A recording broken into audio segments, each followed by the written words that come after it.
there's so many reasons why I believe in the Bible. And one of them is the fact that I'm a gardener, so I'm working with nature, with plants all the time. Let me give you an example. There is a quote in the Bible that said that God made herbs or vegetation, plants, for the service of man. And I find that extraordinary. The first thing is that you might read it and think, well, it's a bit of a throwaway line. Apart from the fact that there are no throwaway lines when it comes to God speaking.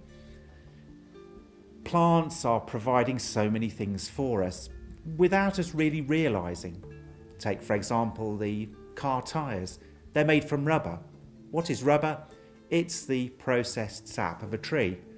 Our medicines as well, things like aspirin or digitalis, so many plants are provided for us. You know, when you eat carrots, then within carrots there is vitamin A, and vitamin A does help our eyesight. People say that you should eat your greens because it will make you more healthy. And again, what is coming from the earth and is being manufactured by plants is actually beneficial for us. And to me, that just speaks of the whole system being interdependent, interrelated, and designed. And whenever I eat something, whether it be chocolate or whatever it is, whether I get dressed and put my cotton clothes on, which are plant-based material, or eat my bread, which is plant-based material, I think of this verse where God made this whole system to be interrelated and made plants for the service of man. Now, another thing that you can do in the world of plants, in the world of nature, is to look at the plants around you. And all the TV programs that speak of evolution, I love it actually when the presenters occasionally mention the word design. And lo and behold, you can't have design without a designer. And this one plant I'd just like to tell you about is known as the Venus flytrap. It comes from temperate zones of the world, from North America. And it's remarkable in that at the end of the leaves there are traps. Now, it lives in boggy ground, and the nutrients that it needs it can't get from the soil. So it has an active trap to trap flying insects.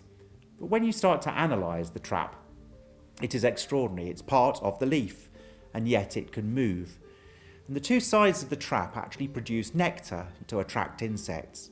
It also develops, in the presence of sunlight, a reddish coloration. Again, insects, flies, attracted to rotting meat. And when they land on it, there are, on each of the two sides of the trap, 3 generally little hairs. Sometimes there's 2, sometimes 1, but normally there's 3. Now what the insect has to do is to touch 2 of those hairs within 20 seconds. So if it does that, then the trap springs shut. Now, to make sure that the insect is of a decent size, you will see on the edge of the traps almost like long eyelashes. They're interlocking eyelashes, which increases the surface area, and so that they can trap large insects. Obviously, there's no point in them trapping little ants as they walk through. It's almost like having a snack or a couple of crisps. What they want is a decent meal. Now, once it's closed, there's a second movement.